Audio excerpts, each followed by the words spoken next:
Bonjour à tous, donc dans cette vidéo, je vais faire une explication complémentaire de cette fiche méthode équation différentielle que je vais découper en plusieurs morceaux en sachant que dans ce premier extrait, on va essentiellement parler de ce que c'est que l'objet équation différentielle en mathématiques, voir comment est-ce qu'on le résout et en lien avec ce que vous avez déjà vu comme autre objet mathématique jusqu'à présent. Alors, je compléterai, enfin je m'appuierai sur cette fiche méthode au fur et à mesure pour illustrer mon propos. Alors déjà, qu'est-ce que c'est qu'une équation différentielle? Bon, vous connaissez des équations du genre 2x plus 3 égale 5. Dans ce genre d'équation, ce que vous cherchez à déterminer, c'est la variable, l'inconnu ici, c'est x. Et vous utilisez indifféremment le terme inconnu ou variable. Et vous allez, quand vous cherchez à résoudre, ça veut dire que vous cherchez à déterminer la valeur de x pour laquelle cette équation-là est vraie. Eh bien, vous allez simplement isoler, et donc vous allez faire que x est égal à 5 moins 3 sur 2, là vous trouvez la solution. Donc vous cherchez à résoudre l'équation, ça revient à trouver l'inconnu, qui est ici x. Mais on pourrait très bien imaginer une autre type d'équation où votre inconnu, ce soit plus x, mais ce soit une fonction de f de x plus 3 égale 5, par exemple. Et bien ici, résoudre l'équation, ça veut dire trouver l'inconnu. Et bien ici, l'inconnu, c'est f de x. Et donc, la seule différence que vous allez avoir, c'est que vous avez comme inconnu ici une fonction qui elle-même a une certaine variable x, puisque votre fonction c'est f de x. Mais si vous cherchez à résoudre, vous allez bien avoir à la fin f de x égale 5 moins 3 sur 2. On pourrait mettre 1 d'ailleurs en l'occurrence ici. Donc, première subtilité, vous avez des équations dans lesquelles vous avez uniquement l'inconnu qui est une variable x, et vous avez des équations dans lesquelles l'inconnu est une fonction qui elle-même a une variable x. Et là où en physique ça va pouvoir s'avérer peut-être un peu embrouillant pour vous, c'est qu'on ne va pas utiliser souvent des fonctions f de x en physique, mais on va utiliser plutôt des fonctions du genre la température en fonction du temps.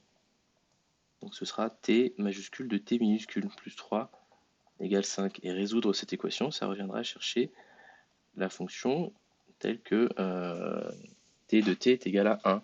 Ça pourrait aussi être la vitesse, par exemple, de v de x, ou v de t d'ailleurs plutôt, plus 3 égale 5. Et la solution, ce serait v de t égale 1. Donc ça veut dire que vous avez plein de manières différentes d'écrire des équations, en sachant que parfois vous pouvez avoir une inconnue qui soit une variable directement, comme ici x, où vous avez des équations où votre inconnu est une fonction. Alors, ça peut être une fonction f de x que vous écrivez d'habitude en maths, ou une fonction t de t ou v de t en physique. Sachant qu'en physique, bien souvent, on étudie les phénomènes variables dans le temps. Donc effectivement, la variable, ce sera ici la date t. Alors, une autre manière que vous avez d'écrire les équations, c'est généralement celle-ci que vous avez écrite en maths pour introduire les équations différentielles, ce serait y. 2y de x plus 3 égale 5. Alors quand on utilise y, généralement c'est sous-entendu que c'est une fonction. Et donc cette fonction-là, elle peut admettre des dérivés. C'est précisément ce qui nous intéressait. Puisque on a des équations qui sont toutes du même ordre ici, hein, du même type. Hein. Vous avez une première avec ici variable inconnue x, pardon. Et tout ça, ce sont des équations avec inconnu, c'est une fonction. Et bien les équations différentielles, c'est qu'est-ce que c'est? Ça va être une équation dans laquelle vous avez une inconnue qui est une fonction, mais en plus de ça, vous avez la fonction et vous avez ses dérivés à l'intérieur. Donc par exemple, vous aurez une équation différentielle qui sera 2f' de x plus 3f de x égale 5. Et là, il faudra faire la résolution, on ne peut pas faire comme ça directement, et votre solution, ce sera une fonction f de x. Et vous voyez que la subtilité, c'est que vous avez à la fois dans la même équation une fonction f de x et sa dérivée. Et ça, c'est ce qu'on appelle une équation différentielle du premier ordre, puisque vous avez à l'intérieur à la fois la fonction et la dérivée première, f'. Et vous l'avez compris, si on avait une équation différentielle du deuxième ordre, on aurait par exemple 2f seconde de x plus 3f' de x moins 5f de x égale 2. Celle-ci, ce serait une équation différentielle du second ordre, puisqu'on a une dérivée seconde de f. Alors, en sachant que nous, en terminale, on ne verra que les équations différentielles du premier ordre, donc celles qui ne font intervenir que la dérivée première de la fonction. Et donc, en mathématiques, vous avez plutôt écrit ça sous la forme 2y' plus 3y égale 5. On s'affranchit du 2x parfois pour alléger un peu les écritures, et c'est précisément ce que j'ai fait dans la fiche méthode ici. Enfin, d'ailleurs, non, même pas, j'ai mis y de t. Donc là, en l'occurrence, on pourrait écrire 2y' de t plus 5y de t égale 3. Ça, c'est une équation différentielle du premier ordre. Alors, vous avez des outils pour résoudre ces équations différentielles que vous ne pouvez pas inventer. Alors, j'aurais pu rajouter d'ailleurs un certain type d'équation ici, là, que vous avez déjà vu, par exemple 2x carré plus 5x plus 3 égale 2. Ça, c'est une équation, du second ordre, et pour être capable de déterminer quelles sont les solutions x1 et x2, il faut passer par toute une méthodologie avec le discriminant, les racines, et donc vous avez une méthode qui permet de résoudre ce type d'équation-là que vous n'êtes pas capable de résoudre spontanément avec les outils mathématiques traditionnels que vous utilisez pour résoudre 2x plus 3 égale 5 par exemple. Donc, il existe une méthodologie pour passer de cette équation à ces solutions-là. Et bien, c'est exactement le même principe pour l'équation différentielle. Vous allez devoir utiliser une méthodologie pour passer de l'équation à la solution. Et donc cette méthodologie, c'est précisément l'objet de ce cours-là. Et encore que, en pratique, ce que vous allez faire, c'est bien souvent apprendre la forme de la solution sans forcément être capable de retrouver exactement comment est-ce qu'on passe de l'équation à la solution. Voilà. Alors, de façon plus détaillée, c'est précisément ce que je fais ici dans la fiche méthode. Je détaille comment est-ce qu'on fait pour résoudre l'équation différentielle. Donc déjà, on voit que j'ai réécrit l'équation différentielle de cette manière-là.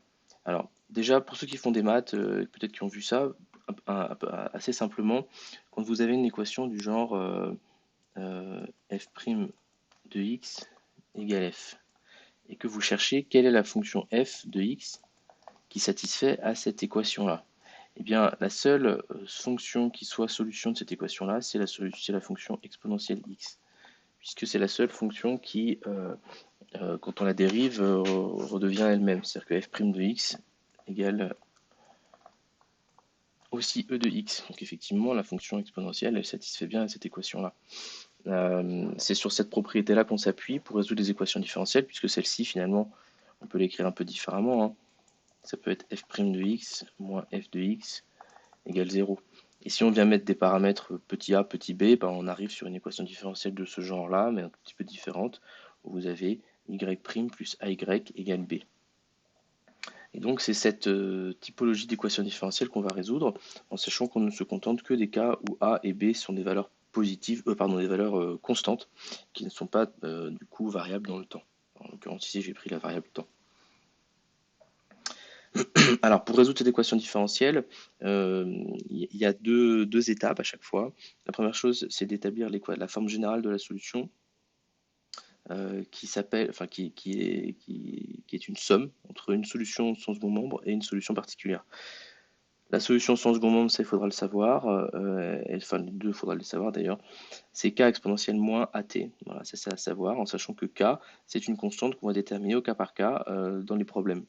Et la solution particulière, c'est b sur a, b et a étant évidemment les coefficients que vous avez dans votre équation différentielle là et là. Et donc, ça, c'est quelque chose qu'il faudra que vous connaissiez. La solution de l'équation différentielle y' plus ay égale b, c'est k exponentielle moins at plus b sur a. On additionne la solution sans second membre et la solution particulière. Alors pour l'instant, ça peut paraître un peu bizarre et superflu de passer par ces deux étapes. Pour ceux qui continuent en la physique, vous verrez que la résolution des équations différentielles passe toujours par ces étapes-là. Et ça peut être parfois assez salvateur de bien suivre cette méthodologie-là. Vous, en pratique, en terminale, vous pouvez presque vous contenter de connaître par cœur cette solution, qui est donc la solution de l'équation différentielle y' de t plus AY de t égale B. Voilà, c'est-à-dire que quand vous réussissez à écrire l'équation différentielle de cette manière-là, vous savez que la solution s'écrit comme ça. Voilà, donc ça c'est la manière de résoudre en mathématiques. Et ce qu'on va faire maintenant, simplement, c'est regarder comment est-ce qu'on fait